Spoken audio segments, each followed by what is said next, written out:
আসসালামু আলাইকুম। রেনেসেন্স হলিডেজের ইউটিউব চ্যানেলে আপনাদের সকলকে স্বাগত জানাচ্ছি। আজকে আপনাদের সাথে চমৎকার একটি টপিক নিয়ে আলোচনা করব। আজকের আলোচনার টপিক হলো থাইল্যান্ড, সিঙ্গাপুর, মালয়েশিয়ার ডকুমেন্টেশন। আপনি যদি একজন ট্রাভেলার হন অথবা ফ্যামিলি নিয়ে ট্যুর করতে চান, তাহলে প্রথমেই আসে যে আমি একটি দেশের ভিসা কিভাবে করব, কি কি ডকুমেন্টস আমার এই ভিসা করার জন্য প্রয়োজন।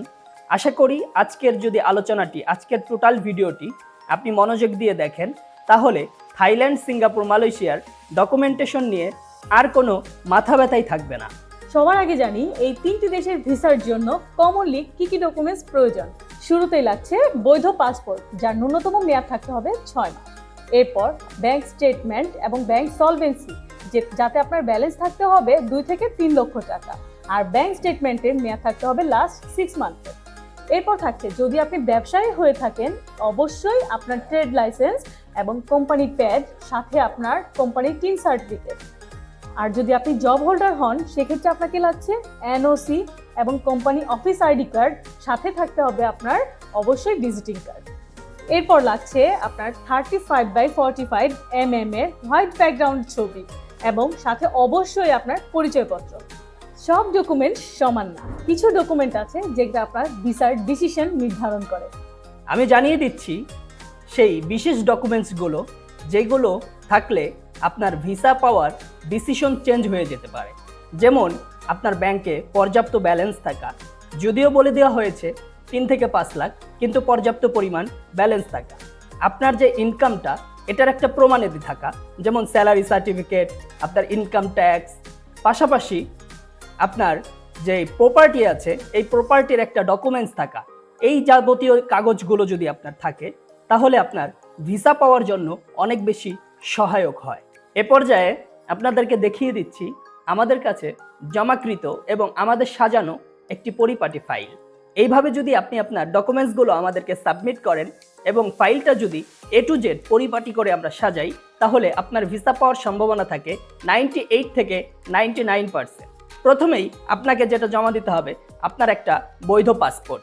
পাশাপাশি আপনাকে জমা দিতে হবে আপনার bank statement plus bank solvency. এরপরে আমাদেরকে জমা দিতে হবে আপনার ট্রেড লাইসেন্স। সেটা যদি বাংলায় থাকে, অবশ্যই ট্রান্সলেট করে, নোটারি করে, ইংলিশ করে এরপরে আমাদেরকে জমা দিতে হবে। এরপরে জমা দিতে হবে আপনার ফ্রেশ কোম্পানি প্যাড। আপনার যে কোম্পানি আছে, আপনার যে প্রতিষ্ঠান আছে, তার যে কোম্পানি প্যাড থাকে, সেটা আমাদেরকে জমা দিতে হবে। এর পাশাপাশি জমা দিতে হবে টিন এবং ট্যাক্স। টিন এবং ট্যাক্স দুটো ডকুমেন্টস আমাদেরকে জমা দিবেন। এরপরে আপনি জমা দিবেন আপনার এনআইডি, আপনার ন্যাশনাল যে জাতীয় পরিচয়পত্র যেটা আছে, সেটা আপনারা আমাদেরকে জমা দিবেন। একটি ফাইল যদি এরকম সুন্দর করে সকল ডকুমেন্টস আপনারা আমাদেরকে সাবমিট করেন এবং এই ডকুমেন্টসগুলো নিয়ে আমরা সুন্দর করে কাজ করে A to Z এই ফাইলটি সাজিয়ে যদি আমরা সাবমিট করি, তাহলে আপনার ভিসা পাওয়ার সম্ভাবনা থাকে, আবারও বলছি, 98 to 99%। আপনি যদি চান ঝামেলা মুক্ত ভিসা প্রসেসিং, তাহলে রেনেসেন্স হলিডেজের এক্সপার্ট ভিসা টিম আছে আপনার পাশে। পেপার ওয়ার্ক, ফর্ম পূরণ, ডকুমেন্ট সাজানো, A থেকে Z সবই আমরা করে দিব। তাহলে আর দেরি কেন? আপনারা যদি চান আপনার ভিসা সাবমিটটি হোক নিখুঁত, তাহলে আজই যোগাযোগ করুন আমাদের স্ক্রিনে দেওয়ার নাম্বারে, অথবা সরাসরি ভিজিট করুন আমাদের রেনেসেন্স হলিডেজের অফিস। আমাদের অফিসের ঠিকানা Mohakhali DOHS, road number 23, house number 162, level 7-এ।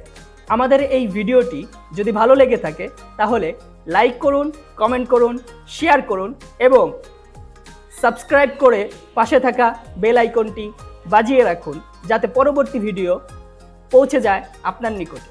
সকলের সুস্বাস্থ্য কামনা করে আজকের ভিডিও আমরা এখানেই শেষ করছি। দেখা হবে পরবর্তী কোনো এক ভিডিওতে।